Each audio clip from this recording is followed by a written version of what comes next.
أعوذ بالله من الشيطان الرجيم. بسم الله الرحمن الرحيم. ومن يهاجر في سبيل الله يجد في الأرض مراغما كثيرا وسعة ومن يخرج من بيته مهاجرا إلى الله ورسوله ثم يدركه الموت فقد وقع أجره على الله وكان الله غفورا رحيما. آمنت بالله صدق الله مولانا العظيم. سورہ نساء کی آیت نمبر 100 آپ حضرات کے سامنے تلاوت کی ہے. اس سے پہلے جو مضمون چل رہا تھا وہ مضمون یہ تھا کہ جو لوگ اپنی جانوں پر ظلم کر کے ہجرت نہیں کر رہے اور مکہ میں ہی مقیم ہیں اور وہیں ٹھہرے ہوئے ہیں اور نہیں جا رہے اور ان کے پاس استطاعت ہے اور وہ جا سکتے ہیں، تو فرمایا تھا کہ ان لوگوں کا ٹھکانہ اچھا نہیں ہے. وہ چونکہ مشرکین کا ساتھ دے رہے ہیں، ان کی جماعت کو بڑھا رہے ہیں اور ان کے ساتھ مجبور ہو کر کے مشرکین کی طرف سے مسلمانوں کے خلاف جہاد کرنے کے لیے بھی آتے ہیں، قتال کرنے کے لیے، اور اس نتیجے میں وہ مسلمانوں کے ہاتھوں سے مارے بھی جاتے ہیں. تو فرمایا کہ یہ طریقہ جو ہے وہ اچھا نہیں ہے. تو اس سلسلے سے متعلق فرمایا تھا کہ وہ لوگ جو بیچارے کمزور ہیں، عورتوں میں سے، بچوں میں سے، مردوں میں سے، اور کمزور ہیں اور وہ ان کے پاس کوئی حیلہ تدبیر طاقت نہیں ہے جس کی وجہ سے وہ ہجرت کر سکے، تو فرمایا تھا کہ ایسے لوگ جو ہیں وہ بری الذمہ ہیں اور اللہ تبارک و تعالی ان کو اپنی طرف سے کوئی راستہ نکال دے تو الگ بات ہے، اور وہ اللہ ان کی مجبوری کو جانتا ہے تو ان کو معاف فرما دے گا. آگے فرمایا کہ وَمَن يُهَاجِرْ فِي سَبِيلِ اللَّهِ يَجِدْ فِي الْأَرْضِ مُرَاغَمًا، جو شخص اللہ کی راہ میں بدن چھوڑے تو فرمایا کہ یجد فی الارض مراغما کثیرا وسعا، تو وہ زمین میں جانے کی بہت سی جگہ پائے گا اور اسے بہت زیادہ کشادگی ملے گی. ومن یخرج من بیتہ مہاجرا الی اللہ، اور جو شخص اپنے گھر سے اللہ اور اس کے رسول کی طرف ہجرت کرنے کی نیت سے نکل پڑے اور ثم یدرکہ الموت، پھر اس کو موت آ کر پکڑ لے، فقد وقع اجرہ علی اللہ، اس کا اجر اللہ رب العالمین پر ہے. وکان اللہ غفورا رحیما، اور اللہ تبارک و تعالی بہت زیادہ بخشنے والے اور بڑے مہربان ہیں. اس آیت کے شان نزول سے متعلق کئی سارے واقعات نقل کیے گئے ہیں. من جملہ ان واقعات میں حضرت ابن عباس رضی اللہ عنہ سے نقل کیا گیا ہے کہ حضرت سمرہ بن جندب رضی اللہ تعالیٰ عنہ ایک صحابی ہیں، ہجرت کی نیت سے نکلنے کا ارادہ کیا. اپنے گھر والوں سے کہا کہ مجھے سواری پر سوار کر دو اور مشرکین کی سرزمین سے نکال دو، میں رسول اللہ صلی اللہ علیہ وسلم کی طرف پہنچ جاؤں. جب وہ روانہ ہوئے تو راستے میں موت آ گئی، تو حضرت صلی اللہ علیہ وسلم تک نہیں پہنچ سکے. تو اللہ کے رسول پر وحی نازل ہوئی جو یہ آیت بالا تھی، جو اللہ کے رسول کی طرف ہجرت کر کی طرف نکلا ہے اور وہ اللہ کے رسول تک نہیں پہنچ سکا، اس سے پہلے ہی موت کی آغوش میں چلا گیا، تو اس کی ہجرت قبول ہو گئی، اس کا اللہ کے راستے میں نکلنا قبول ہو گئی.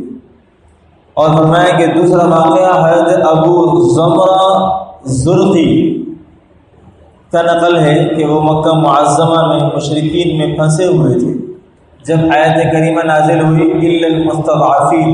وہ لوگ جو کمزور ہیں، من الرجال والنساء والولدان،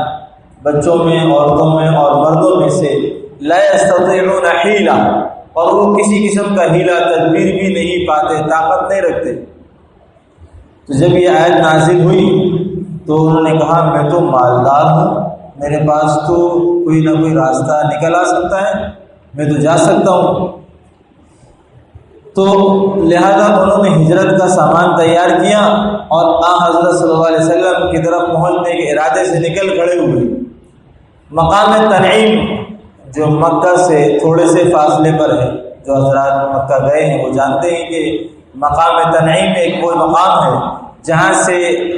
عمرہ کرنے والے جو جاتے ہیں وہ وہاں سے دوسرا تیسرا عمرہ کرنے کی نیت سے مقام تنعیم اور مسجد عائشہ سے احرام باندھ لیتے ہیں۔ تو تنعیم میں پہنچ کر کے ان کا انتقال ہو گیا۔ تو جب اس موقع پر یہ آیت نازل ہوئی، تیسرا واقعہ یہ ہے کہ حضرت خالد بن حرام رضی اللہ عنہ کا لکھا ہے کہ وہ حبشہ میں ہجرت کر کے چلے گئے تھے، اور جب ان کو اطلاع ملی کہ اللہ کے رسول مکہ سے ہجرت کر کے مدینہ چلے گئے تو وہ حبشہ سے مدینہ منورہ آنے کے لیے روانہ ہو گئے۔ راستے میں ان کو سانپ نے کاٹ لیا، جس کی وجہ سے ان کی موت واقع ہو گئی۔ تو یہ آیت بھی اس کا شان نزول بن سکتی ہے کہ جنہوں نے اللہ کے راستے کے اللہ کے رسول کی طرف ہجرت کرنے کا ارادہ کر لیا اور وہ ہجرت کے ارادے سے نکل چکے اور پھر ان کو راستے میں موت واقع ہو گئی، فقط وقع اجرہ علی اللہ، اللہ پر ان کا اجر لازم ہو گیا اللہ کی طرف سے۔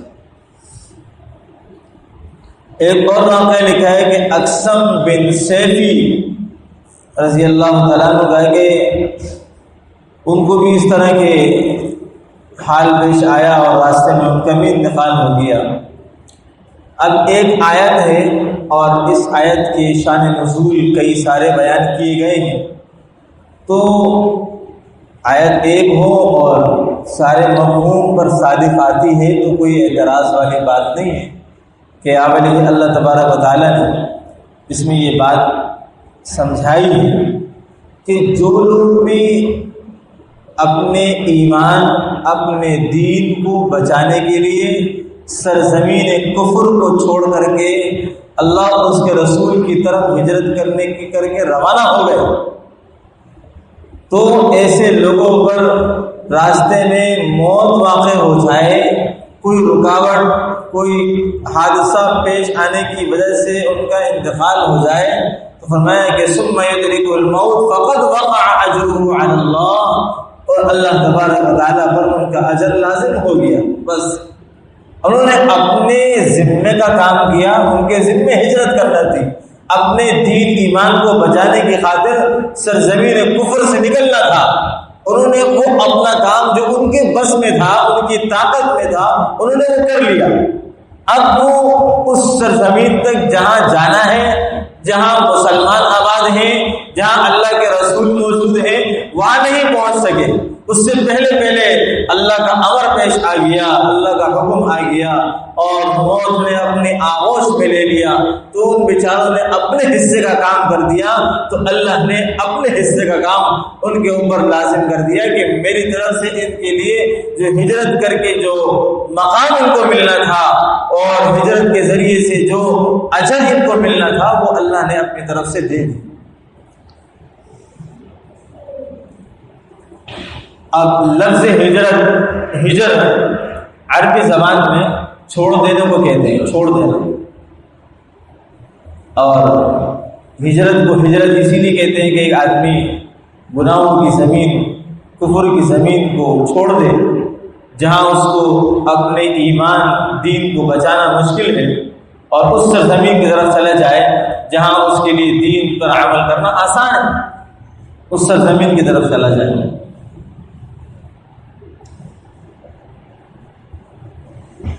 اور بعض مکہ میں سے اللہ کے رسول علیہ السلام بھی اسی ہجرت کے لیے مدینہ منورہ چلے گئے، صحابہ کرام چلے گئے۔ بعض دفعہ خود ہجرت کرنی پڑتی ہے، نکلنا پڑتا ہے اپنے دین ایمان کو بچانے کے لیے، اور بعض دفعہ اہل کفر مسلمانوں کو نکلنے پر مجبور کر دیتے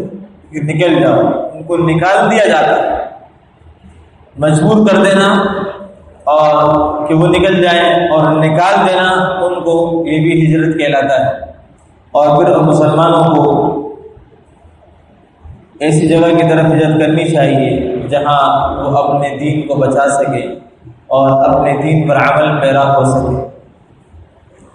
ہجرت کا ثواب اللہ تبارک و تعالیٰ کے یہاں بہت زیادہ ہے۔ قرآن کریم میں اللہ نے کئی آیات میں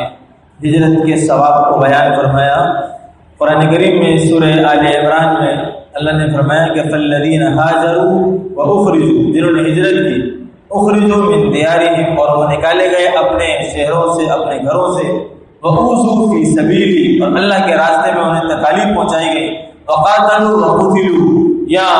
ان کے ساتھ قتال کیا گیا، یا انہوں نے قتال کیا اور وہ قتل کر دیے گئے، لَأُكَفِّرَنَّ عَنْهُمْ سَيِّئَاتِهِمْ، اللہ نے فرمایا ہم ان کے گناہوں کو کا کفارہ کر دیں گے،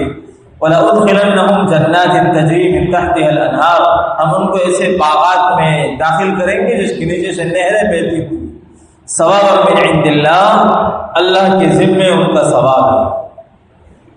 واللہ عنده حسن الثواب، اور اللہ کے ہاں ان کے لیے بہترین ٹھکانہ، بہترین ٹھکانہ ہے۔ ان الذين آمنوا والذين هاجروا وجاهدوا في سبيل الله، وہ لوگ جو ایمان لائے اور ہجرت کی، وجاهدوا في سبيل الله، اللہ کے راستے میں جہاد کیا، اولئک یرجون رحمت اللہ، وہ اللہ تعالیٰ کی رحمت کے امیدوار ہیں، واللہ غفور رحیم، اللہ بہت زیادہ معاف کرنے والے مہربان رحیم ہے۔ سورہ توبہ میں فرمایا الذین آمنوا وہاجروا وجاہدوا، جنہوں نے ایمان لایا، ہجرت کی، وجاہدوا فی سبیل اللہ، اللہ کے راستے میں جہاد کیا، باموالہم وانفسہم، اپنے مال سے اور اپنی جان سے،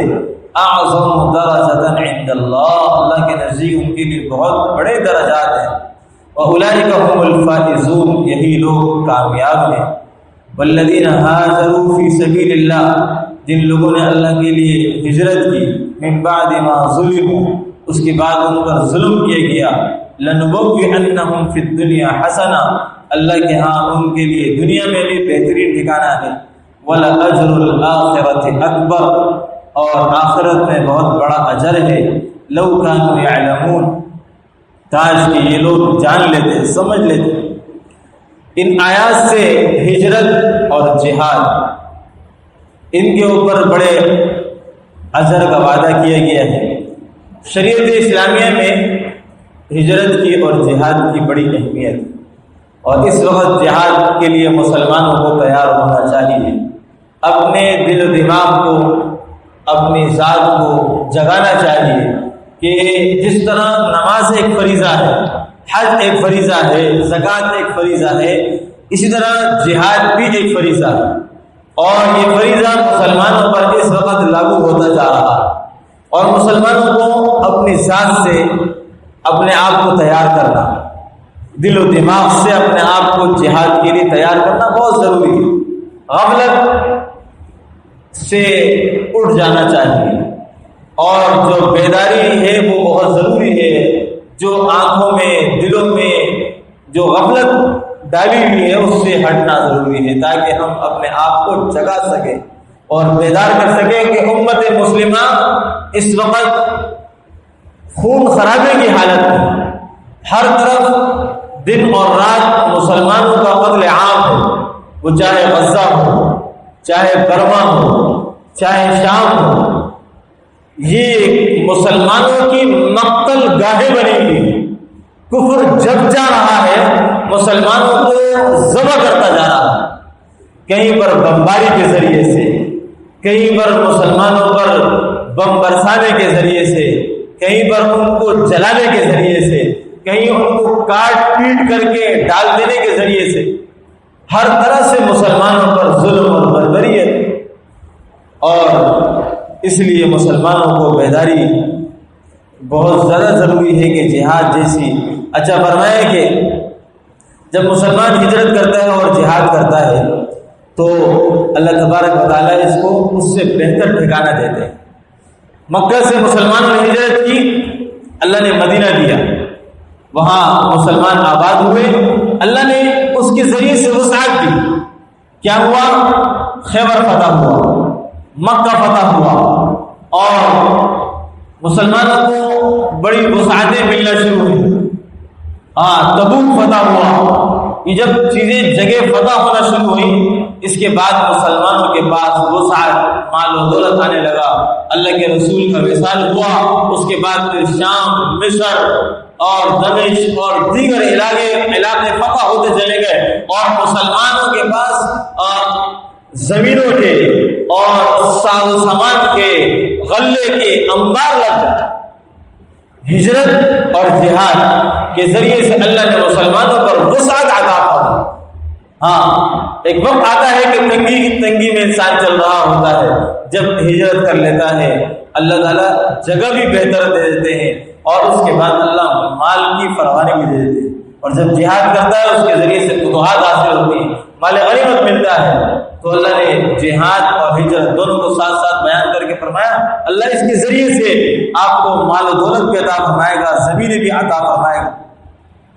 تاریخ اس بات پر شاہد ہے کہ جب بھی مسلمانوں نے جہاد کیا تو مسلمانوں کی کایا پلٹ، جہاں جہاں مسلمان حکمران ہوتے گئے وہاں کی سرزمینیں مسلمانوں کے ہاتھوں میں آتی گئی، اور مسلمان اس کے ذریعے سے بھی، غلام بنانے کے ذریعے سے، لونڈیاں بنانے کے ذریعے سے بھی مسلمانوں کے پاس مال آیا، اور مسلمان فائز ہوئے،